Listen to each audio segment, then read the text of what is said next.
প্রিয় শিক্ষার্থী বন্ধুগণ, আজকে তোমাদের ছোট্ট একটা উৎপাদক শেখাবো। এই উৎপাদক থেকেই তোমরা তোমাদের ধারণাগুলো পেতে পারবে এবং পরবর্তীতে বড় বড় উৎপাদক তোমাদের শেখানো হবে। প্রথমে সমাধান অংশ দেখো, a⁶ minus b⁶ equal to, এটাকে আমরা a³ whole square minus b³ whole square লিখে নিতে পারি।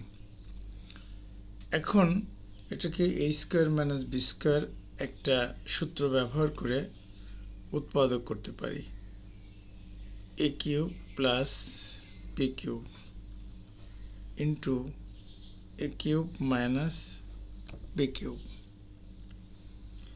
এখন a³ প্লাস b³ এবং a³ মাইনাস b³ এর যে উৎপাদকের সূত্র আছে তা সরাসরি বসিয়ে দিই, a plus b into a² minus ab plus b²। একইভাবে আমরা a³ মাইনাস b³ এর ফর্মুলাটা প্রয়োগ করব, a minus b into a² plus ab plus b²। তোমরা একটা জিনিস মনে রাখবে, a³ প্লাস b³ এবং a³ মাইনাস b³ এর দুটো সূত্র আছে। একটি হলো উৎপাদকের সূত্র, অপরটি হচ্ছে মান নির্ণয়ের সূত্র। আমরা এখানে উৎপাদকের সূত্রটি ব্যবহার করেছি।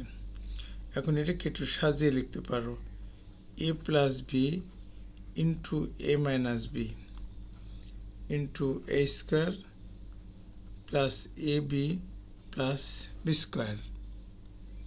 Into a² minus ab plus b²। এটি আমাদের উৎপাদকে বিশ্লেষিত হয়ে গেল। ধন্যবাদ।